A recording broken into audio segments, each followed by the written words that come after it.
Hello everybody and welcome to another drawing and talking video with me, Freebie, your host, and today we're looking at another roleplay repository character, this one named Jack Wright, or as his full name says, Jack Alexander Wright, which is, if you take the first letter of each name, it says Jaw, which I do like. I don't know if that was intentional or not, but I like it.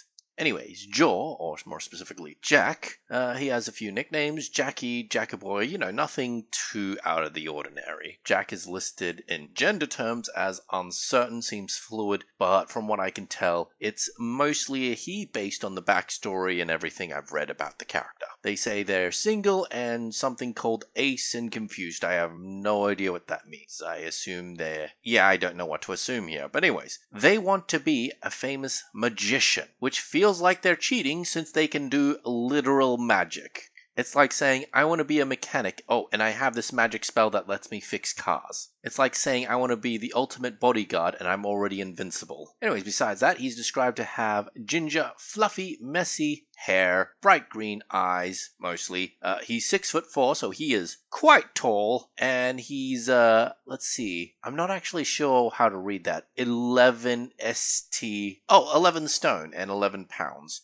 Fairly scrawny, so he's a gangly little kind of guy. In fact, if I remember correctly, in this character profile, it does mention that he walks around like a baby giraffe, which is why if you pause at certain points in this video, you'll see me with references to baby giraffes as a video and a picture. I kind of want to get that awkwardness smashed right into the character. Now, the thing I wanted to focus mostly on was the illusion magic, which is why later on you'll see that I've drawn two parts of his characters. The main distraction illusion and the gangly awkward guy trying to climb over a wall making an illusion with his finger. The other thing about his character is that he's an empath. He can feel people's emotions. He can't really turn it off, unfortunately. What he can do, however, is manipulate them. He can take away people's emotions, but those emotions have to go somewhere, aka himself, so he doesn't really like doing it, as you might imagine. Now, he's not much of a fighter, even though he can use his magic to push people away and blast stuff, deflect things, that sort of thing, but it's fairly basic, so I imagine he's mostly about misdirection and the like, rather than raw power, which I appreciate. Now,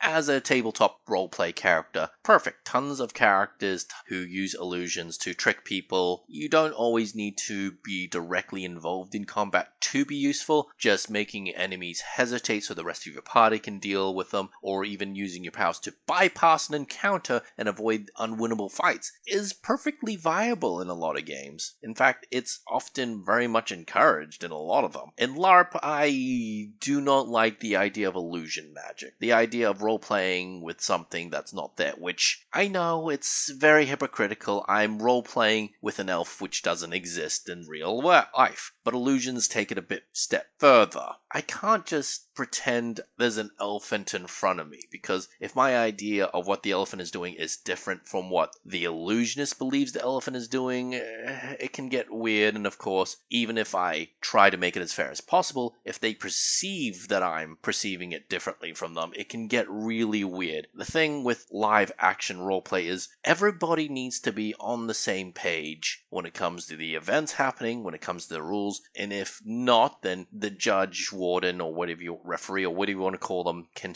help sort it out a bit. You need clear communications, and I feel illusionary magic and the like really screws with that. Even something as simple as being invisible, and I'm using air quotes here, invisible, has a lot of these issues, and I have lots of problems with using illusion-based magic and the idea of them in LARPs. That's my opinion on it. So no, I don't think Jack specifically as it would work in a LARP. Not without lots of work, at least. Anyways, that's my drawing and talking video about Jack Wright. I hope you've enjoyed this video. Please like, comment, and subscribe, all the usual stuff, and I hope to see you all next time.